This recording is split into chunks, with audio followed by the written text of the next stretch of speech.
ਸੋ ਆਪਾਂ ਅਗਲੀ ਖਬਰ ਦੇ ਵੱਲ ਵਧਦੇ ਹਾਂ ਜੀ। ਕੱਲ੍ਹ ਦੇ ਜਦੋਂ ਆਪਾਂ ਸਾਂਝੀ ਸੱਥ ਪ੍ਰੋਗਰਾਮ ਕਰ ਰਹੇ ਸੀਗੇ ਤੇ ਤੁਸੀਂ ਹਿੰਡਨਬਰਗ ਦਾ ਜ਼ਿਕਰ ਕੀਤਾ ਸੀਗਾ, ਅਦਾਨੀ ਦੇ ਹਵਾਲੇ ਦੇ ਨਾਲ। ਜੀ। ਤੇ ਉਹਦੇ ਕੁਛ ਹੀ ਘੰਟਿਆਂ ਬਾਅਦ ਉਸ ਚੀਜ਼ ਦਾ ਅਸਰ ਦੇਖਣ ਨੂੰ ਮਿਲਿਆ ਕਿ ਜਿਹੜਾ ਅਦਾਨੀ ਹੈ, ਜਿਹੜਾ ਕਿ ਬੈਕਡ ਕਿਹਾ ਜਾਂਦਾ ਹੈ ਮੋਦੀ ਗਵਰਨਮੈਂਟ ਦਾ, ਤੇ ਉਹ ਹੁਣ ਜਦੋਂ ਤੋਂ ਇਹ ਰਿਪੋਰਟ ਆਈ ਹੈ ਬਾਹਰ, ਇੱਕ ਰਿਪੋਰਟ ਨਾਲ ਹੀ ਅਦਾਨੀ ਨੂੰ 1.32 ਲੱਖ ਕਰੋੜ ਰੁਪਏ ਦਾ ਨੁਕਸਾਨ ਹੋ ਗਿਆ ਤੇ ਨਿਵੇਸ਼ਕਾਂ ਦੇ 2,75,000 ਕਰੋੜ ਰੁਪਇਆ ਡੁੱਬ ਗਿਆ। ਅਮੀਰਾਂ ਦੇ ਵਿੱਚ ਤੀਜੇ ਨੰਬਰ ਤੋਂ ਇਹ ਬੰਦਾ ਸਿੱਧਾ ਧੜਮ ਕਰਕੇ 7ਵੇਂ ਨੰਬਰ ਤੇ ਪਹੁੰਚ ਗਿਆ। ਜੀ। ਜੀ ਸੋ ਬਿਲਕੁਲ ਪ੍ਰਵੀਨ, ਇਹ ਜਿਹੜਾ ਹਾਈਡਨਬਰਗ ਰਿਸਰਚ ਗਰੁੱਪ ਨੇ ਜਿਹੜੀ ਇਹ ਰਿਪੋਰਟ ਪੇਸ਼ ਕੀਤੀ ਸੀ, ਜਿਹਦੇ ਵਿੱਚ ਆਪਾਂ ਕੱਲ੍ਹ ਵੀ ਜ਼ਿਕਰ ਕਰ ਰਹੇ ਸੀਗੇ, ਹਾਂਜੀ 100 ਪੇਜਾਂ ਦੀ ਇਹ ਰਿਪੋਰਟ, 35,000 ਜਿਹੜੇ ਵਰਡਸ, ਜਿਹੜੇ ਹਾਈਡਨਬਰਗ ਰਿਸਰਚ ਕਹਿੰਦਾ ਵੀ ਅਸੀਂ ਜਿਹੜੇ 2 ਸਾਲਾਂ ਦੀ ਘੋਖ ਤੋਂ ਬਾਅਦ ਦੇ ਵਿੱਚ ਹਾਂਜੀ ਕੀਤੇ ਆ। ਕਹਿੰਦੇ ਵੀ ਸ਼ਰੇਆਮ ਇਹਨਾਂ ਨੇ ਇਹ ਇੱਕ ਕਾਰਪੋਰੇਟ, ਲਾਰਜੈਸਟ ਕਾਰਪੋਰੇਟ ਸਕੈਮ ਕੌਨ ਜਿਹੜਾ ਆ ਉਹ ਚੱਲ ਰਿਹਾ ਆ। ਜੀ ਜੀ 800% ਤੱਕ ਜਿਹੜਾ ਵਾਧਾ 3 ਸਾਲਾਂ ਦੇ ਵਿੱਚ ਹੋਇਆ।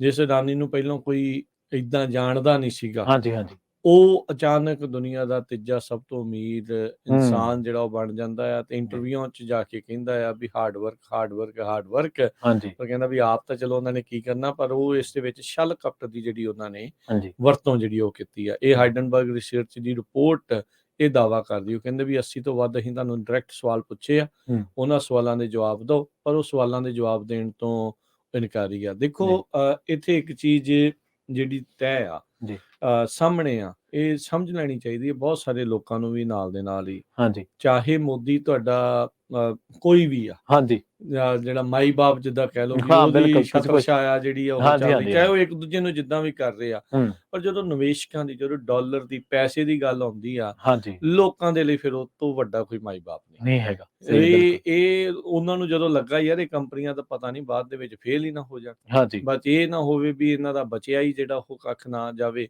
ਤੇ ਉਹਦੇ ਕਰਕੇ ਫਿਰ ਉਹਨਾਂ ਨੇ ਆਪਣੇ ਧੜਾ ਧੜ ਪੈਸੇ ਉਸ ਦੇ ਵਿੱਚੋਂ ਕੱਢੇ ਆ ਜੀ ਵੀ ਕੱਲ ਨੂੰ ਫੇਲ ਹੋ ਗਏ, ਹੁਣ ਜਿੰਨੇ ਬਚਦੇ ਆ ਜਾਂ ਭੱਜਦੇ ਚੋਰ ਦੀ ਲੰਗੋਟੀ ਹੋਈ ਸੀ।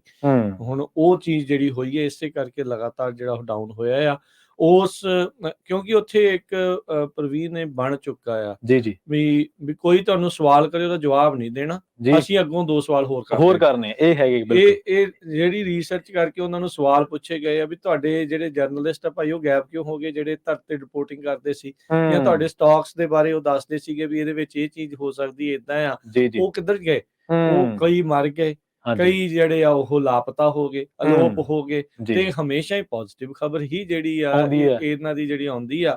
ਅੱਜ ਹਾਈਡਨਬਰਗ ਜਿਹੜੀ ਅਮਰੀਕਾ ਦੀ ਇੱਕ ਰਿਸਰਚ ਇੰਸਟੀਚਿਊਟ, ਉਹਨਾਂ ਨੇ ਜਿਹੜਾ 2 ਸਾਲਾਂ ਦੀ ਘੋਖ ਕਰਕੇ ਜਿਹੜਾ ਇਹ ਦੱਸਿਆ ਆ, ਤੇ ਉਹਦੇ ਨਾਲ ਅਡਾਨੀ ਨੂੰ ਜਿਹੜਾ ਉਹ ਝਟਕਾ ਲੱਗਾ ਆ।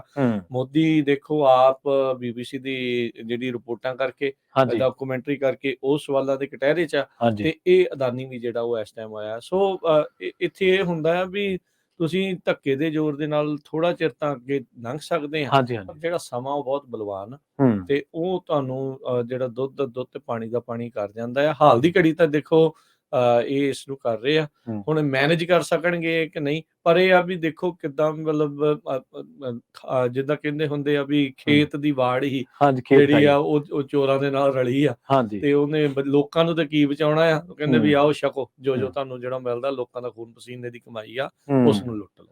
ਦੇਖੋ ਜਿਹੜਾ ਹਾਈਡਨਬਰਗ ਆ ਨਾ, ਇਹ ਜਿਹੜਾ ਤੁਸੀਂ ਜ਼ਿਕਰ ਕੀਤਾ, ਇਹ ਕੋਈ ਆਮ ਸਧਾਰਨ ਏਜੰਸੀ ਨਹੀਂ ਹੈ, ਇਹ ਇੱਕ ਫੋਰੈਂਸਿਕ ਫਾਈਨੈਂਸ਼ੀਅਲ ਰਿਸਰਚ ਫਰਮ ਹੈ ਜੀ। ਫਾਈਨੈਂਸ ਦੇ ਫੋਲੋ ਦਾ ਮਨੀ ਬੇਸਿਕਲੀ। ਹਾਂਜੀ ਇਹ ਇਸ ਤਰ੍ਹਾਂ ਦੀ ਫਰਮ ਹੈ।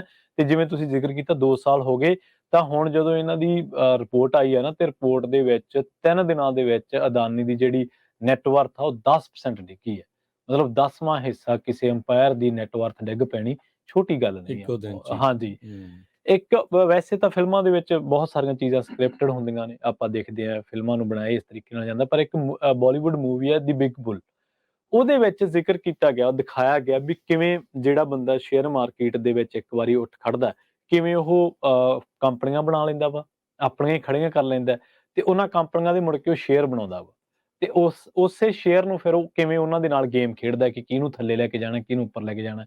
ਮਤਲਬ ਉਹਨੇ ਬੈਨੀਫਿਟ ਕੱਟਣਾ ਹੁੰਦਾ, ਕਦੇ ਕਿਸੇ ਨੂੰ ਉੱਪਰ ਕਰਤਾ, ਕਦੇ ਮਤਲਬ ਦੇਖਣ ਵਾਲੀ ਮੂਵੀ ਬਿਲਕੁਲ ਇਹ ਸਟਾਕ ਦੇ ਉੱਤੇ ਹੈ। ਇਸ ਦੇ ਉੱਤੇ ਆਪਾਂ ਜ਼ਰੂਰ ਦੱਸਦੇ ਜਾਈਏ, ਜਿਹੜਾ ਸਟਾਕ ਇਨਵੈਸਟਮੈਂਟਸ ਜਿਹੜੀਆਂ ਨਾ, ਜਿਹੜਾ ਹਾਂਜੀ ਆਮ ਬੰਦਾ ਹੈ ਉਹਦੇ ਕਈ ਵਾਰੀ ਇਹ ਸਮਝੋ ਪਰੇ ਨੇ। ਪਰੇ ਨੇ ਇਹ ਬਹੁਤ ਸ਼ਾਤਰ ਸ਼ਾਤਰ, ਹਾਂਜੀ ਜਿਹੜੀਆਂ ਚੀਜ਼ਾਂ ਆ ਉਹਦੇ ਨਾਲ ਹੁੰਦਾ ਹੈ। ਸੋ ਜਦੋਂ ਕੋਈ ਬੰਦਾ ਇਹੋ ਜਿਹੀਆਂ ਚੀਜ਼ਾਂ ਤੇ ਇਨਵੈਸਟ ਕਰ ਰਿਹਾ ਆ ਹਾਂਜੀ ਜਾਂ ਕਰਨਾ ਚਾਹੁੰਦਾ, ਵੀ ਭਾਈ ਦੇਖ ਕੇ ਹੂੰ ਤੁਸੀਂ ਆਪਣੇ ਰਿਸਕ ਦੇ ਉੱਤੇ ਇਹ ਚੀਜ਼ਾਂ ਜਿਹੜੀਆਂ ਉਹ ਜੀ ਕਰਦੇ ਹੁੰਦੇ ਆ। ਕਈ ਵਾਰੀ ਤੁਹਾਡਾ ਤੁੱਕਾ ਵੀ ਲੱਗ ਜਾਂਦਾ ਆ, ਤੇ ਹੂੰ ਕਈ ਵਾਰੀ ਤੀਰ ਵੀ ਨਿਸ਼ਾਨੇ ਤੋਂ ਪਰੇ ਰਹਿ ਜਾਂਦਾ, ਵੀ ਬਹੁਤ ਜ਼ਿਆਦਾ ਲੋਕ ਵੀ ਸਮਝਦਾਰ ਵੀ ਇਸ ਦੇ ਵਿੱਚ ਗੱਚ ਖਾ ਜਾਂਦੇ ਆ। ਪਰ ਇਹ ਆ ਵੀ ਹਾਂਜੀ ਅਦਾਨੀ ਨੂੰ ਇਸ ਟਾਈਮ ਹਾਈਡਨਬਰਗ ਦੀ ਜਿਹੜੀ ਇਹ ਰਿਸਰਚ ਰਿਪੋਰਟ ਆ ਹਾਂਜੀ ਉਹਦੇ ਨਾਲ ਕਾਫੀ ਨੁਕਸਾਨ ਜਿਹੜਾ ਉਹ ਝੱਲਣਾ ਪੈ ਰਿਹਾ। ਹਾਂਜੀ ਦੱਸਦੇ ਚੱਲੀਏ ਅੰਕੜਿਆਂ ਦੇ ਜ਼ਰੀਏ 96.96 ਮਿਲੀਅਨ ਡਾਲਰ ਸੀਗਾ ਜਿਹੜੀ ਟੋਟਲ ਨੈਟਵਰਥ ਜਿਹੜੀ ਕਿ ਹੁਣ 7.88 ਲੱਖ ਕਰੋੜ ਤੇ ਆ ਗਈ ਹੈ।